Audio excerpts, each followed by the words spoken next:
Bocah berusia 4 tahun yang dilamar di Madura. Satu dijodohin sama anak kerabat atau saudara mereka. Bahkan kasus ini viral tahu di TikTok. Hai everyone, welcome to podcast Nawa.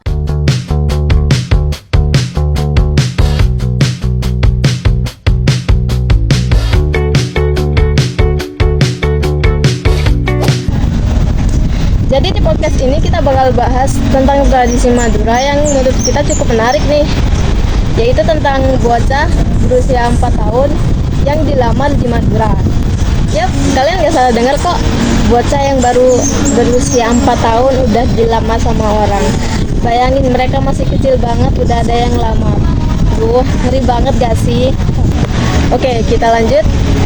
Nah, jadi di podcast ini tuh ada aku, Sawa, and my friend Alena. Oke, mungkin kita bisa mulai sekarang ya. Jadi gimana sih menurut kamu, Alena, tentang bocah yang berumur 4 tahun yang udah dilamar itu? Jadi di podcast kali ini tuh kita kayak agak pemahaman, jadi kita relax aja, oke? Oke. Nah, jadi menurut aku tentang kasus itu sebenarnya udah jadi tradisi di mana dan itu udah biasa di Madura. What? Udah biasa? Kok bisa? Iya, jadi mereka tuh dijodohin sama anak kerabat atau saudara mereka. Bahkan kasus ini viral tahu di TikTok. Hah? Sumpah? Iya, video anak kecil tunangan itu dipost Tania lewat akun TikToknya, itu Tania PSJZ. Oke, agak bermaksud menghina, tapi emang nama TikToknya kok. Dari video itu kita tahu kalau anak yang tunangan itu namanya Tika, guys. Dan dia lagi duduk di depan halaman rumahnya dia dan ada ibu-ibu yang masangin cincin di jarinya. Terus itu juga masangin kalung yang penghargaan 5 ribuan gitu loh guys di leher kita. Bis, dipakein cincin sama kalung duit juga loh guys. Iya, captionnya tuh kayak gini, happy engagement kita, terus pakai emoji yang monyong gitu loh. Emoji kita. Nah iya benar yang kayak gitu. Terus captionnya tuh dilanjutin, kita kecil udah tunangan, langgeng terus ya sayang, asik, langgeng Terus jatuh. Kocak sih, masih kecil udah tunangan. Kita aja yang udah kelas 9 masih mikirin masa depan mau ke sama mana ya guys ya. Iya kan, unik banget tradisi kita. Terus gimana? Lanjut dong. Nah persisnya itu ya, kasus anak kecil yang tunangan itu diadain di kota kita loh, di Bangkalan. Wah, serius? Serius, katanya ya kita tuh dijodohin sama anak usia 5 tahun lebih tua dari kita 1 tahun gitu loh guys. Terus ya kalau di Madura ngeliat tradisi itu kan biasa aja gitu loh, gak gimana-gimana. Soalnya kalau di Madura tuh tradisi kayak gini tuh udah gak biasa gitu, terus banyak anak-anak yang dijodohin masih kecil. Dan katanya kalau misalnya berjodoh mereka tuh bisa sampai dewasa guys. Wih, padahal kan kita nggak tahu ya guys, masalah apa yang dihadapin pas masa pertunangan itu. Kok bisa bisanya tradisi kita ada yang namanya dijodohkan sejak dini. Makanya aku pun heran. Terus ya kata salah satu dosen di Universitas Trunojoyo Madura, yaitu Dr. Mutmainah Sarjana Sosiologi, bilang harus diakui memang pertunangan dini ini masih menjadi tradisi bagi sebagian masyarakat di Bangkalan. Ini biasanya dilakukan oleh mereka dengan latar belakang pendidikan rendah, khususnya yang tinggal di pedalaman desa. Tapi aku dengar biasaan ini tuh udah berangsur hilang gak sih? Karena kebiasaan ini tuh gak relevan sama kondisi masyarakat yang mulai sadar akan pentingnya pendidikan. Iya benar, selain dorongan menjalin kebiasaan atau tradisi, pertunangan dini disebabkan oleh beberapa faktor, yaitu faktornya itu kayak mempersiapkan kerabat hingga dorongan tentang keluarga. Ya. Tapi kalau pertunangan dini itu kan diharapkan langgeng sampai dewasa. Emang benar? Oke guys, kita pindah di sini karena di sana tadi angin banget, kenceng banget.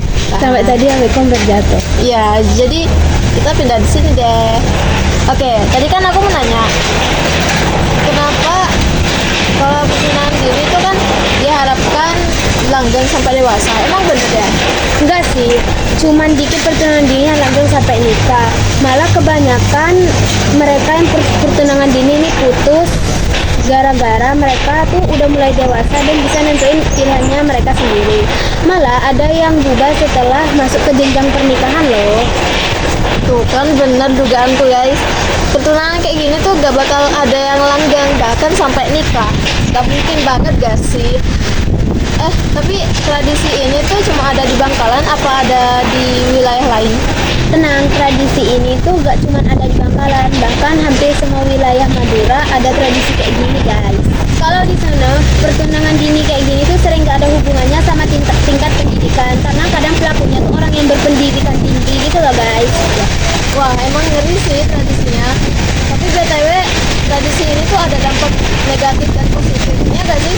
Oke guys, jadi di sini kita pindah lagi untuk ketiga kalinya karena tempat yang pertama dan kedua itu kita kena hujan terus angin badai. Jadi pindah lagi ya. Pindah lagi ke tempat sini deh. Maaf ya. Oke, jadi kan aku tadi nanya dampak negatif dan positifnya pertunangan ini itu apa aja sih? Kalau aku scrolling dari medsos nih ya, tradisi ini tuh gak ada dampak positifnya. Adanya tuh dampak negatif yang signifikan pada mental, pendidikan, dan hak anak yang dijodohkan. Makanya saran sosiolog, pertunangan dini lebih baik dihilangkan karena lebih banyak menghadirkan dampak negatif daripada positif. Gitu guys. Oh gitu, kalau faktor yang menyebabkan pertunangan dini itu apa aja? Faktor yang menyebabkan pertunangan dini itu diantaranya faktor ekonomi, faktor pendidikan, faktor keluarga, dan faktor media massa. Tapi ada nggak peran masyarakat Madura terhadap mencegah terjadinya kembali pertunangan atau pernikahan dini di masa depan? Pasti ada dong perannya, yaitu mengedukasi anak tentang pertunangan dini atau pernikahan dini. Itu bisa bermanfaat mengajari anak kalau tunangan di usia yang cukup itu penting banget guys. Kedua, penyadaran akan dampak pernikahan dini ini bertujuan buat mencegah terjadinya hal-hal yang tidak diinginkan akibat belum siapnya mental dan jasmani. Cara lain peran masyarakat terhadap pertunangan atau pernikahan dini juga bisa dengan memberdayakan anak dengan informasi dan keterampilan, meningkatkan kualitas pendidikan formal, meningkatkan kesadaran masyarakat tentang bahayanya pernikahan dini, dan memberikan konseling dan dukungan kepada para remaja. Ternyata banyak juga ya peran masyarakat dalam mencegah pertunangan dini ini. Kalau pesan aku nih ya, stop normalisasikan pertunangan dini karena itu banyak dampak negatifnya guys. Nah gimana, seru nggak podcast kita?